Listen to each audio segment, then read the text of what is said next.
Bonjour tout le monde, c'est Nicolas, j'espère que vous allez bien pour cette nouvelle vidéo sur le logiciel Vectari. Alors Vectari, c'est un logiciel de modélisation 3D qui est open source, qui est vraiment extrêmement intéressant, peu connu mais avec un nombre de possibilités extrêmement importantes. C'est vraiment un logiciel que je vous conseille et il est très ergonomique. Dans cette vidéo, on va voir comment on peut modéliser rapidement un lit dans Vectari en utilisant tout ce qui est forme de base.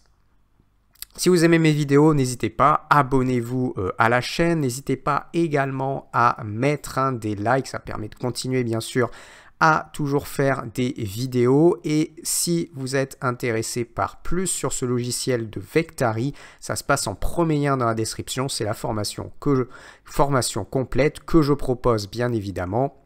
Et on voit tout dans les moindres détails. Allez, on démarre pour la modélisation de ce lit. Donc ce que je vais commencer par faire, tout simplement, je vais aller chercher ici l'outil cube.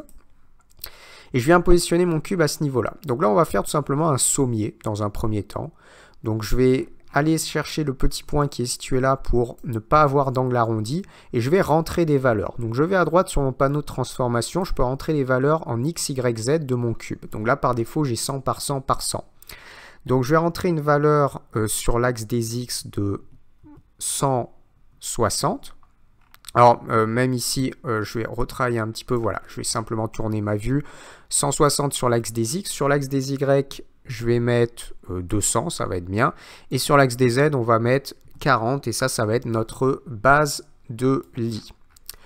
Ensuite, je vais vouloir modéliser un matelas. Donc tout simplement, je vais prendre exactement le même élément et je vais le dupliquer. Donc je fais un CTRL-D, je duplique. Sur la gauche, on a l'arbre de construction. Au niveau de l'arbre de construction, on a notre première boîte et ensuite notre deuxième boîte. On pourrait appeler ça cube. En anglais, c'est en box. Ensuite, je monte un petit peu. Tac, ici. Vous avez les options pour aimanter qui sont situées ici. Là, j'ai tout qui est coché pour pouvoir aimanter à la grille, aimanter aux objets et ainsi de suite. Et là, je vais aller sur la droite. Je vais tout simplement mettre un matelas qui va faire 20. Alors on travaille en millimètres, hein, la grille est en millimètres, disons que je convertis mes millimètres là en centimètres pour faire quelque chose à l'échelle. Disons 20 mm, je vais dire que ça va faire 20 cm pour mon matelas. Là vous voyez 200 mm, je vais dire que ça va faire 2 mètres, 160 mm, 1 m 60.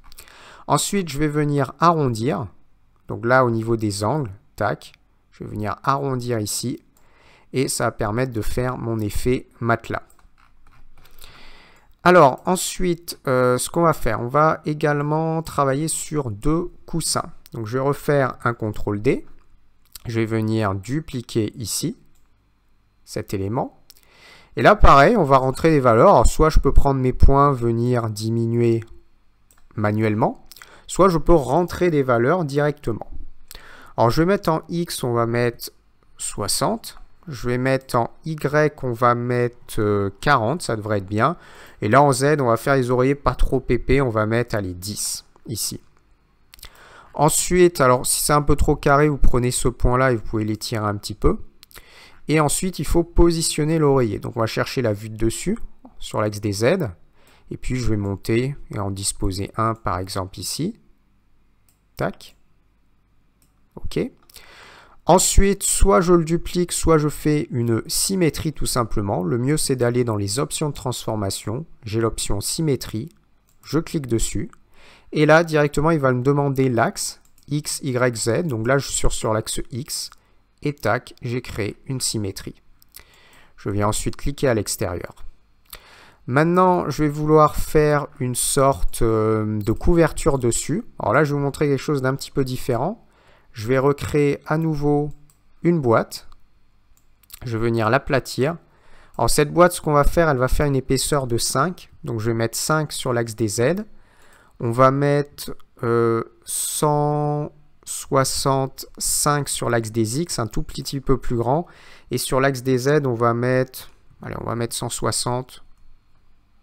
Je vais même mettre quelque chose. On va mettre 160, c'est juste l'histoire de faire une sorte de drap. Je vais prendre mes oreillers, je vais les monter un tout petit peu.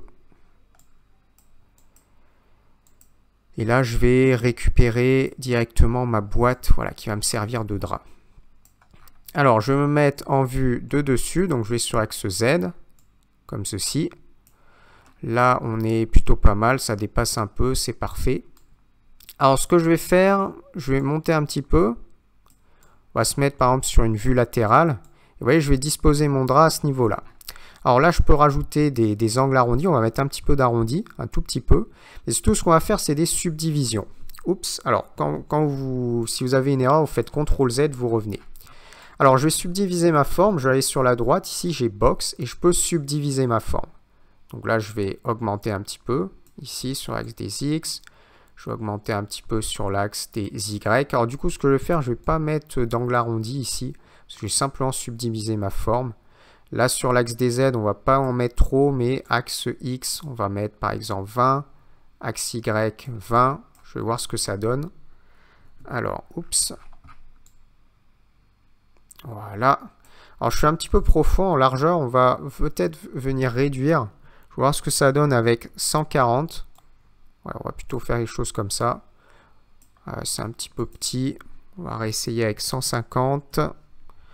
Là, ça devrait être plutôt pas mal. Bon, le but, simplement de vous montrer un petit peu la conception, le principe. Alors, au niveau de mes subdivisions, donc là, on subdivise. Je vais même en mettre un tout petit peu plus. Je vais mettre 25 en X, 25 en Y et juste 6 en Z. Pour faire un aspect un petit peu sinueux tissu. Alors, il y a un autre procédé. Là, je vous montre celui-là pour vous montrer le mode Edit. Je double-clique, je vais dans Bec. Et là, je vais dans un nouveau mode qui s'appelle le mode Edit. Je peux sélectionner ici des vertices, des lignes ou encore des faces. Et ce que je vais faire, tout simplement, c'est par exemple soit sélectionner des vertices un petit peu au hasard. Vous voyez, je peux appuyer sur Shift, Shift. Et là, je sélectionne en fait tout simplement plusieurs vertices au hasard. Ici, ici, ici, ici, ici. Je me décale un petit peu avec mon clic droit. Donc je reste bien appuyé sur Shift dans un premier temps. Je sélectionne plusieurs vertices. Là, c'est simplement pour vous montrer vraiment le principe de fonctionnement. Si on veut faire des choses un peu tissu avec les subdivisions, c'est quelque chose qui est très intéressant. Alors là, on fonctionne un petit peu à l'image de Blender. On a un mode Edit. Dans ce mode Edit, on peut éditer les faces, on peut éditer les segments, les arêtes, et puis on peut éditer aussi les sommets ou les vertices si vous préférez. Une fois que j'ai fait ça, je vais monter un petit peu. Vous voyez, comme ceci, tac, ça va faire un petit aspect sinueux. Donc je vais très légèrement monter. Puis on pourrait continuer, on peut sélectionner par exemple d'autres vertices, un petit peu au hasard une nouvelle fois. Tac, tac. Alors il y a d'autres outils de sélection. Là j'ai peut-être fait un petit peu trop de coupes, ça va mettre un petit peu de temps. Mais sinon on peut faire moins de coupes bien évidemment.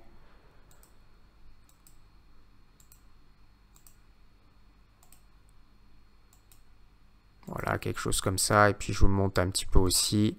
Et ainsi de suite. Là, j'ai un petit peu trop de coupe.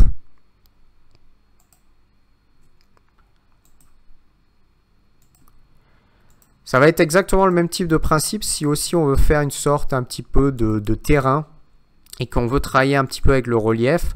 On peut fonctionner de cette façon-là. Voilà, là je monte par exemple un petit peu. On pourrait faire aussi la même chose sur le côté. Donc ensuite, je sors. Et vous voyez, ça va permettre d'obtenir ces résultats. Là, concrètement, j'ai fait un petit peu trop de subdivision. Alors après, si je voulais vraiment rectifier, j'ai toujours des solutions. Je peux sélectionner par exemple soit mon lasso, soit mon... pourquoi pas le Paint Select. Avec le Paint Select, je peux aller en face. Et par exemple, je viens sélectionner quelque chose comme ça. Tac. Alors d'ailleurs, ça n'a pas fonctionné correctement. On va refaire le Paint Select. Voilà, là ça fonctionne bien. Ici, tac, je vais monter un peu. Je rappuie sur P pour faire mon Paint Select.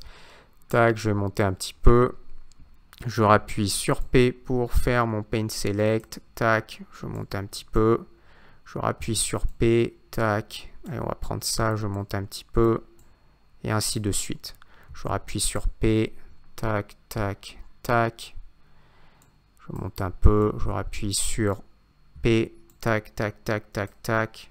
Je monte un petit peu. Et ainsi de suite. Donc là, j'ai un petit peu trop de subdivision. Du coup, ça donne ce rendu-là. On pourrait éventuellement le lisser si besoin. C'était simplement à titre d'exemple pour vous montrer un petit peu l'étendue de ce qu'on peut faire. Ensuite, je vais simplement rajouter 4 pieds. Donc, je vais aller en vue de dessous. Je vais directement sélectionner un cylindre. Je vais venir réduire mon cylindre. Tac. Alors, le cylindre, je vais lui mettre tout simplement une valeur de 10 en X, une valeur de 10 en Y et une valeur en Z de 4, ici. Je dispose mon cylindre sur la gauche.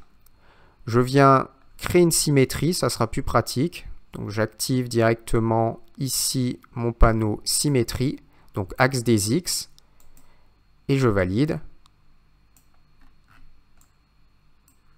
Alors là, ça n'a pas été validé correctement.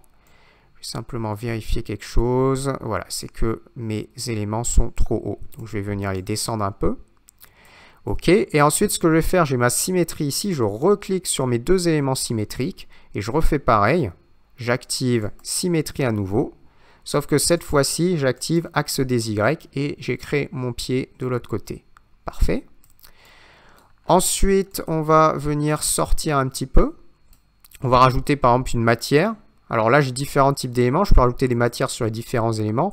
Par exemple, le sommier, je vais sur la droite, je vais dans matière. Je clique ici, on va mettre une matière bois. Donc je vais dans wood. Je vais prendre par exemple la première matière bois. Voilà, comme ceci. Ici, je vais prendre le matelas. Je vais dans matière. Et là, je vais sélectionner fabrique, qui est l'équivalent d'un textile. On va descendre un peu, on va essayer ce fabrique-là. On va voir ce que ça donne. Voilà, comme ceci, ce sera plutôt pas mal. Je vais prendre mon drap.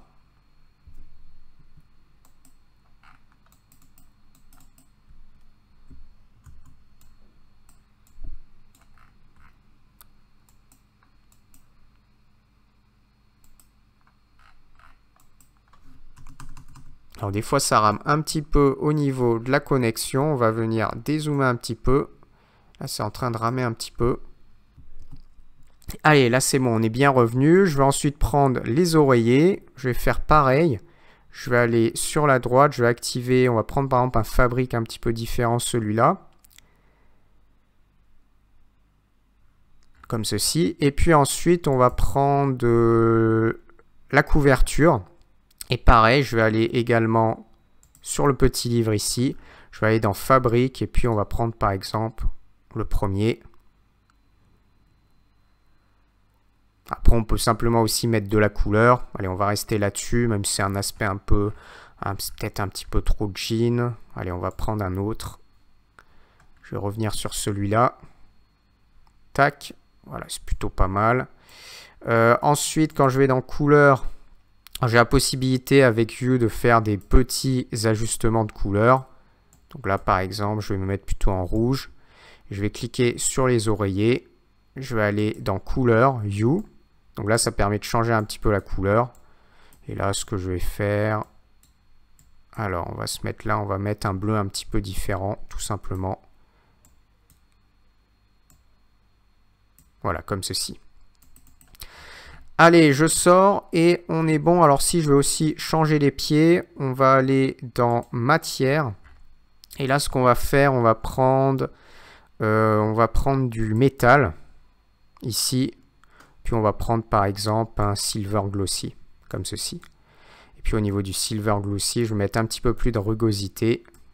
Et là, pareil, on va être bon.